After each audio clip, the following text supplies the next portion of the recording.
Salut, bienvenue dans Travel Talk, le podcast qui vous partage les aventures uniques, intenses et incroyables de jeunes étant partis à l'étranger. Ce podcast est réalisé en partenariat avec l'organisme Web France, avec qui notre invité du jour est parti aux USA. Bonjour Rachel, merci d'être avec nous. Bonjour, pas de soucis, ça me fait plaisir. Est-ce que tu peux nous raconter un petit peu ton aventure ? Oui, pas de soucis. Où est-ce que tu es partie, pendant combien de temps ? Alors moi je suis partie donc en Arkansas pendant 10 mois avec un programme high school classique avec Web aux États-Unis. D'accord, et où exactement en Arkansas ? À Benton, c'était à 20 minutes de Little Rock, qui est la capitale d'Arkansas. D'accord, t'as pu y aller du coup j'imagine à Little Rock ? Oui, j'y allais souvent. Et petite question, donc en amont de cette expérience, tu as dû la financer d'une manière ou d'une autre. Toi, comment est-ce que tu as réussi en fait à pouvoir financer cette expérience ? Alors en fait moi, bêtement, simplement, j'ai fait un prêt étudiant. Et j'ai remarqué souvent que, parce que certaines personnes viennent me parler sur Instagram et me posent des questions, et ils sont tous là en mode c'est beaucoup trop cher, je peux pas payer ça, etc. Et j'ai remarqué que personne n'était au courant qu'on pouvait faire de prêt étudiant pour ça, parce que moi non plus, j'avais pas les fonds de moi-même, donc j'ai fait un prêt étudiant que après je vais rembourser sur 10 ans, et ça m'a permis de partir. Parce que du coup, là, il y a certaines banques qui financent ce genre d'aventure par un prêt étudiant, c'est ça ? C'est ça, en fait, comme par exemple pour ceux qui veulent partir en école de commerce en France, les écoles sont payantes, donc ils peuvent faire un prêt étudiant à la banque. Après, il y a certaines conditions, je dis pas qu'on a un prêt étudiant en claquant des doigts, mais on peut aller à la banque et demander un prêt étudiant.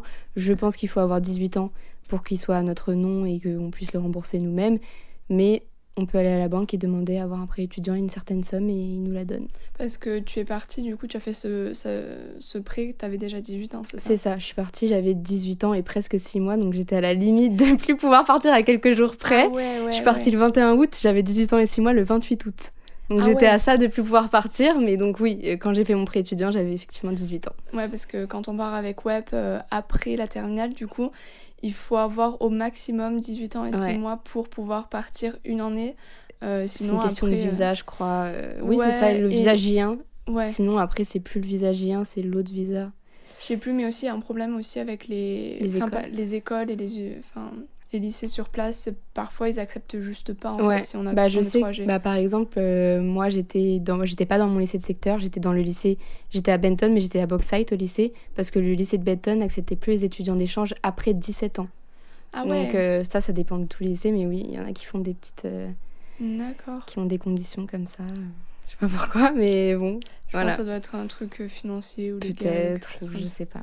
Et du coup, sur place, tu as été placée dans une famille d'accueil, c'est ça ? C'est ça, oui. Tu t'es bien entendue avec elle ? Très bien, oui. J'avais donc une mère d'accueil et un petit frère d'accueil qui avait 4 ans. D'accord. Donc voilà. Ok. Et du coup, t'es restée avec eux pendant les 10 mois, c'est ça ? Non, moi j'ai changé de famille. D'accord. Parce que... donc en fait, je suis arrivée avec cette famille d'accueil. Et donc avec le Covid, il y avait une histoire de présentiel ou virtuel pour le lycée. Ouais. Sauf que moi, mon organisme américain ne voulait pas que je sois en virtuel, j'étais obligée d'aller en présentiel. Et en fait, ce qui s'est passé, c'est que ma mère d'accueil, en novembre-décembre, elle a changé de travail et ses horaires lui permettaient plus de m'accompagner au lycée et de venir me rechercher, et on trouvait personne pour faire ça. Donc elle m'a dit, j'ai pas d'autre solution parce que t'as pas le droit d'être en virtuel et je peux pas t'accompagner. Et il n'y avait pas le bus parce que c'était pas mon lycée de secteur. Et aux États-Unis, les bus scolaires, c'est dans le lycée de secteur, c'est pas ailleurs, quoi. Ouais. Et il n'y a pas trop de transport, en tout cas pas là où j'étais. Et donc, moi, donc elle me dit ça et on était tristes. Et elle me dit, la seule famille d'accueil pour l'instant que j'ai trouvée, c'est à 2 heures d'ici. Moi, j'ai dit non, c'est pas possible. Donc, ce que j'ai fait, c'est que j'ai appelé mes meilleures amies de là-bas et je leur ai dit, vous connaissez pas quelqu'un qui peut m'accueillir parce que sinon, je vais devoir partir et tout.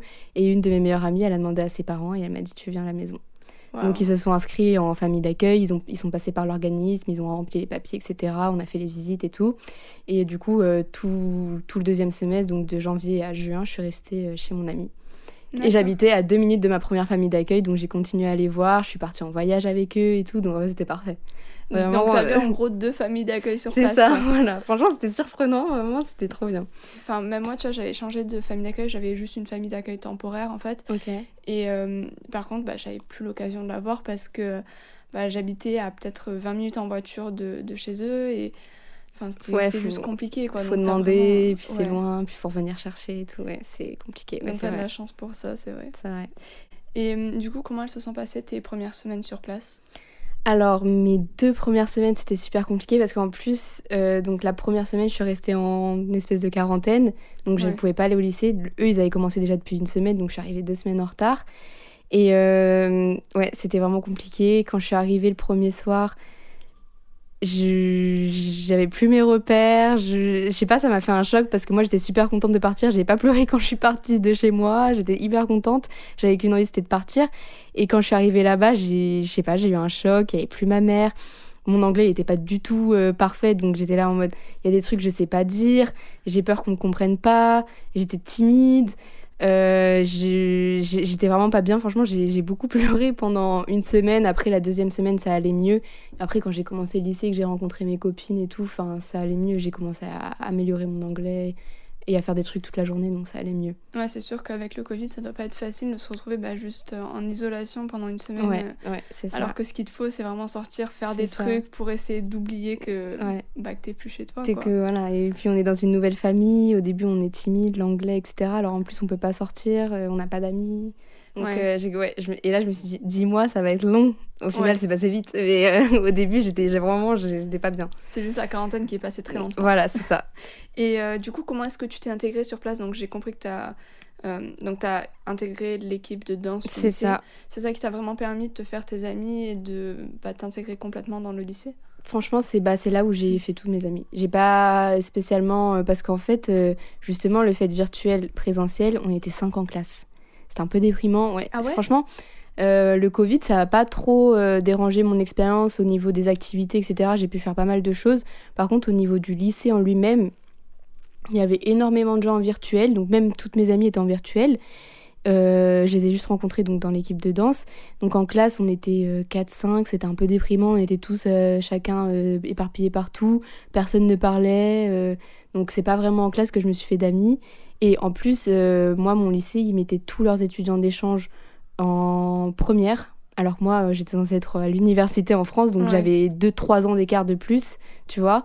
Donc même si je suis ouverte, c'était pas... Je voyais quand même un peu la différence, tu vois. Ils étaient quand même jeunes.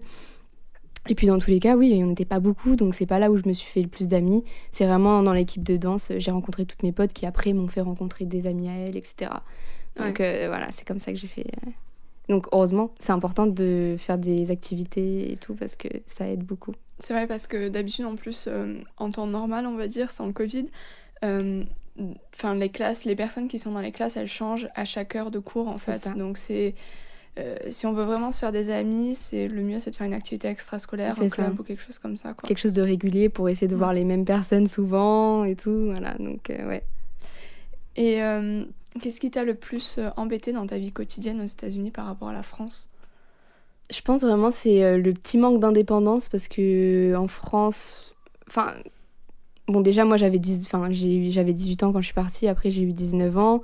En France, je fais un peu ma vie, je suis assez indépendante, ma mère elle me traite comme une adulte, si j'ai envie de sortir, je sors. Puis il y a les transports, donc ça veut dire j'ai pas besoin que quelqu'un, parce que moi j'ai pas le permis, donc j'ai pas besoin que quelqu'un me conduise quelque part. Si j'ai envie d'aller à Paris ou faire quelque chose, de voir mes amis, je prends le train et je fais ma vie.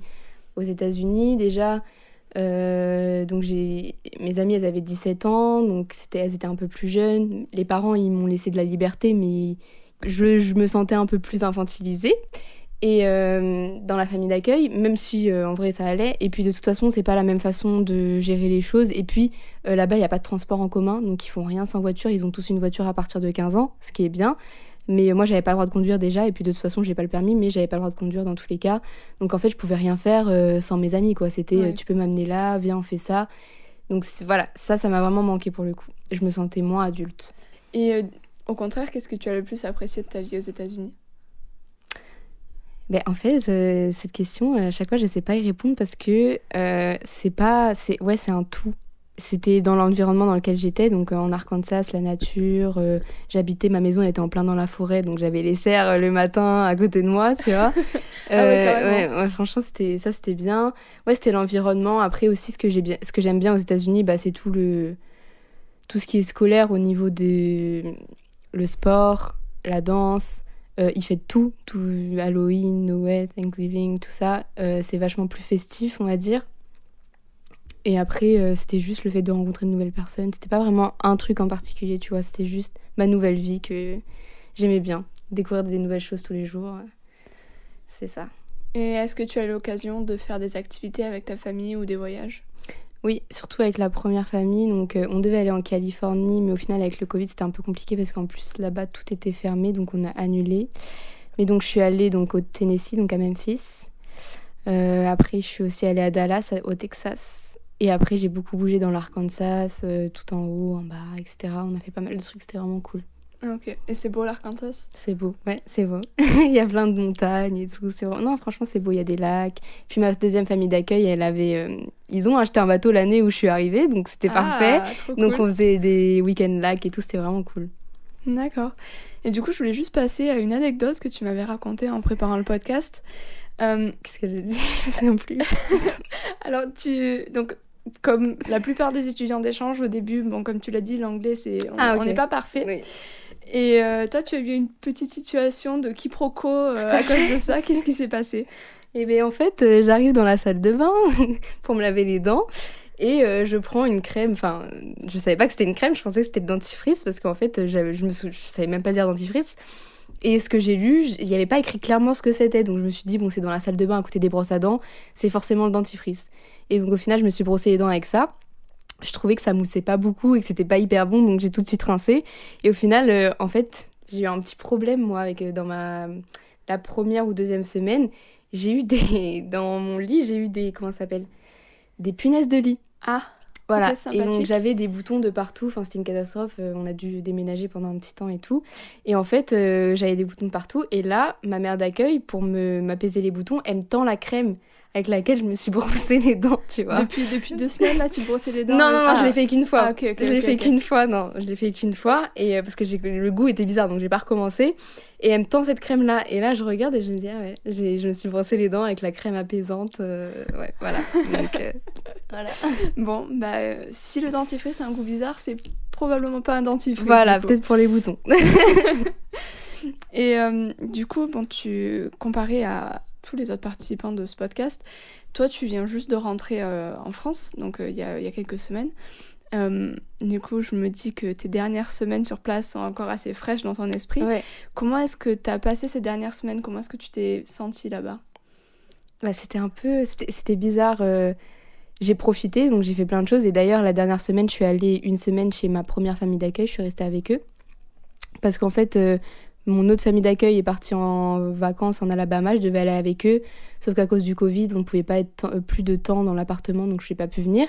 Donc j'ai passé 1 semaine et on est parti voir son frère à Fayetteville. Donc on a voyagé pendant quelques jours. Donc j'ai grave profité. J'ai essayé d'y penser au moins. J'ai vu mes amis à fond. J'ai essayé de pas trop y penser. Mais bon, je sentais, je sais pas, c'était bizarre, je sentais que c'était un peu déprimant, quoi. Je sentais que c'était la fin. Et j'ai commencé à me dire, je sais pas comment je vais faire pour revenir, ça se trouve, je vais jamais revenir. Enfin, oui, c'était un peu déprimant. Un peu, ce qui était drôle, en fait, c'est que une de mes meilleures amies a fait un post Instagram avec un gros texte hyper émouvant, donc je me suis mise à chialer encore. Et c'était hyper drôle parce que j'étais dans ma première chambre où la première semaine, je pleurais parce que j'étais hyper triste. Et là, je me retrouvais à pleurer parce que je voulais plus partir, tu vois. Donc, ça fait vraiment une boucle, quoi. Voilà, c'est ça. Mais qu'est-ce qui t'a fait penser que tu voulais pas repartir, que t'allais pas repartir et que t'arrivais pas à croire que c'était fini, en fait ? Parce que en fait, je m'étais habituée à ma vie là-bas et j'étais bien là-bas. Et puis c'est surtout qu'en fait, la France, c'est mon pays, je sais que je vais y retourner, c'est un peu acquis. Là, je suis partie de l'Arkansas, des États-Unis, je ne sais pas quand je vais revenir, tu vois. Et le fait de ne pas savoir si un jour je vais venir ou si ça sera dans 5 ans, c'est ça qui me fait le plus... c'est ça qui me rend le plus triste parce que je me dis, bon, là, je pars sans savoir si un jour je vais les revoir, quoi. Et ouais. Ça, c'est triste. Alors que la France... Je savais que j'allais revenir, que j'allais revoir ma famille, que j'allais revoir mon pays, quoi. Ça, je le savais. Donc, je trouve que c'est moins dur de quitter ça que le reste. Ouais, c'est vrai. Dans l'inverse. Mais c'est vrai que j'avais eu à peu près la même chose. On va dire que je l'ignorais un petit peu pendant les 3-4 dernières semaines. Et je crois les derniers jours où il y avait mes parents qui m'avaient rendu visite et tout. Et ils sont partis 2-3 jours avant que moi, je reparte. Et pendant ces 2-3 derniers jours, c'est là que ça m'a vraiment tapé dans le système, tu vois, où je me suis dit, mais en fait, là, dans 3 jours, je suis plus là. Ouais. Et j'avais formé des tellement bonnes connexions C'est là-bas ça. sur place que je me suis retrouvée en fait dans le bad total et j'étais en mode non, mais vas-y, c'est pas vrai, je peux pas. Et j'étais tellement. Et c'est là, t'es dans ton lit, tu remets tout en question, ouais. tu regardes, tu vois ta vie défiler et tout. C'est Ouais, ça. c'est ça, parce qu'en plus, on crée des amitiés, mais comme j'ai dit, je me dis, là, je pars, mais est-ce qu'un jour, je vais les revoir, même si j'essaye au mieux de garder contact? Au bout d'un moment, si dans 5 ans, je reviens pas, bah ok, on se parlera vite fait sur Snapchat ou quoi, mais on fera peut-être des FaceTime. Mais c'est dur, et puis j'ai trop peur de perdre mon anglais, moi. Ah ouais? Ouais. Toi, ça t'a pas fait peur, ça? Moi, en fait, je suis partie directement aux Pays-Bas derrière pour faire des études en anglais. D'accord. Donc, en fait, ça fait... depuis que je reviens depuis que je suis revenue des États-Unis, je parle anglais la majorité du temps, en fait. Ok, ça c'est bien. Donc t'es euh, encore aux Pays-Bas, là? Tu continues tes études aux Pays-Bas? Non, du coup, ok. là, ça fait quelques mois que je suis revenue sur Paris, Ok. mais Mais oui, depuis mais 2016, en fait, tu parles anglais très souvent. voilà, c'est ouais. ça. Il faut savoir quand même, je te le dis juste en préparation, comme ça tu le sais, mais que comme tu disais, loin des yeux, au bout d'un moment, loin du cœur aussi. Et j'avais pas mal d'amis sur place là-bas. Et au final, aujourd'hui, j'ai gardé contact avec peut-être 4-5 d'entre eux. Ouais. Mais ok. après, je me dis que là, ça fait 5-6 ans que je suis rentrée. Et je me dis que ces quelques amis-là, je vais les garder pour un moment parce que ça Si fait au bout de 5 ans, tu les as pas revus? Alors, c'est justement des personnes que j'ai revues en fait parce qu'elles sont venues en Europe d'une manière ou d'une c'est autre. bien ça. Donc, il y en a qui ont fait un semestre ici à Paris, d'autres qui ont fait au pair aux Pays-Bas. Il y en a c'est même cool. une qui a son copain qui est français, qui est de Paris. Donc, Ça c'est trop bien. là, elle est là en ce moment. Donc elle apprend le français un peu aussi. Ouais, c'est bien. c'est ça. Mais sinon, voilà, après le reste, je leur parle presque plus. Après, bon, on se suit toujours sur Instagram et tout ça, et Oui, parfois on comme ça. réagit. C'est Ça ça. fait toujours oui. plaisir de se dire ah comment ça va, mais C'est bon ça. voilà, C'est ça pas- ça reste c'est pas vrai. pour toujours quoi. Et du coup justement comment est-ce qu'il s'est passé ton retour en France? Bah, bizarrement, très bien. Je pensais totalement déprimée et tout. Au final, j'étais quand même contente. Non, parce qu'à la fin, j'étais triste de partir, mais j'avais aussi hâte de retrouver aussi un peu de ma liberté. Paris, ça m'a manqué. Je sais pas du tout pourquoi. Je sais pas, ça m'a manqué. Et puis, j'avais hâte de retrouver ma famille, ma mère, mes amis, etc. Et franchement, j'étais occupée presque tous les jours. Donc, en fait, ça s'est super bien passé. Je pense que c'est parce que, oui, le fait que je sois occupée, j'ai pas eu le temps de vraiment déprimer toute seule dans mon lit. Donc je suis direct arrivée, ma mère elle m'a mis du pain, des croissants, des trucs comme ça. Je lui ai dit maman j'ai besoin de ça m'a manqué aussi.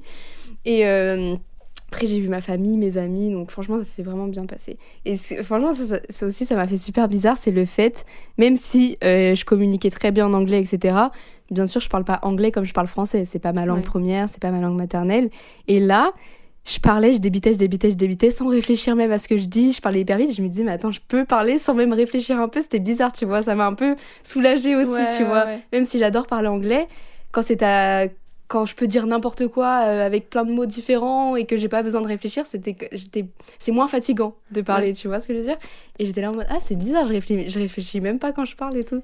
Ça c'était sympa aussi de retrouver la langue française. Ouais, parce que justement, je sais que moi, on est pas mal à avoir du mal à débiter comme on le faisait avant en langue française quand on revient des États-Unis. Mais toi, du coup, pas du tout. Toi... Après, moi, je parlais quand même pas mal français pendant les États-Unis. Enfin, pas forcément en appel, etc. Mais je parlais presque tous les jours à mes amis en France, etc. Donc, j'ai pas vraiment perdu mon... Enfin, j'ai pas perdu mon français du tout. Même.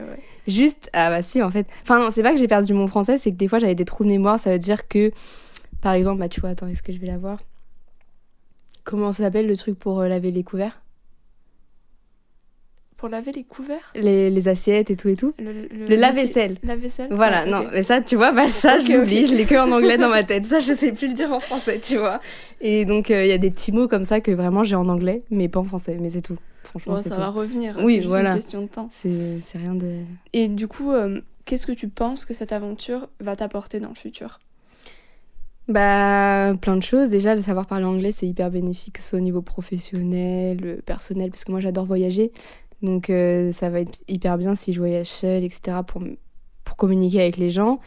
Et je suis moins timide aussi. Ça, je sais que ça m'a aidé un peu, même si je suis pas une grande timide, mais ça m'a quand même aidé. Et surtout niveau professionnel, je pense que c'est un gros plus d'avoir sur son CV qu'on est parti 1 an aux États-Unis et qu'on on parle couramment anglais. Et je pense que c'est ça. Et puis au-delà de juste parler anglais, tu as aussi l'expérience de la culture américaine. C'est ça, voilà. J'ai découvert de nouvelles choses, je suis plus ouverte au monde, ça ouvre l'esprit. ça aide à réfléchir, même parce que du coup, on a 2 points de vue différents. Moi, j'ai eu des débats sur Trump avec ma famille d'accueil parce qu'ils étaient pour Trump, tu vois. Ouais. Et du coup, on réfléchit sur notre pays, sur le fonctionnement de notre pays, sur le fonctionnement des autres. Enfin, tu vois, genre, moi, je me suis posé plein de questions et genre, en vrai, ouais, ça ouvre au monde. Ça c'est sûr. Et puis même, au-delà, enfin, moi, je me suis rendu compte, dans mes études supérieures, j'étais qu'avec des internationaux. Et je me suis rendu compte, en fait, d'avoir eu l'expérience d'une autre culture. Ça m'a aussi appris à adapter mon comportement en fonction de la culture qui était en face de moi et d'être un petit peu plus modulable, on va dire. Par exemple, je vais pas me comporter de la même manière que si j'étais en face d'un Français ou par exemple d'un Américain. C'est ça. Je sais pas, j'ai eu des gens un peu partout, tu vois. J'avais même des personnes qui venaient de Chine et tout ça. Bah, tu considères pas l'autre comme exactement la même personne que toi, mais tu te dis cette personne vient d'un autre pays, du coup il y a une autre il y a une autre culture, du coup il faut que je fasse attention aux différences culturelles que je peux rencontrer, ouais, quoi. Ouais. On est moins perturbé par rapport à ça, quoi. Ouais. On sait déjà un peu, même si ça change en fonction de tous les pays, du coup, on sait déjà un peu comment s'adapter, etc. aux autres. Ouais, c'est vrai, ça aide aussi par rapport à ça.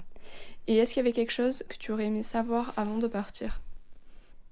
Ouais, je sais pas. Juste, bah oui, peut-être que les premiers jours allaient être difficiles. Voilà. Que ça pouvait être difficile, mais franchement... Bon merci Rachel d'avoir passé un petit peu de temps avec nous aujourd'hui. C'était votre podcast Travel Talk réalisé en partenariat avec l'organisme Web France et on se retrouve très vite pour un prochain épisode.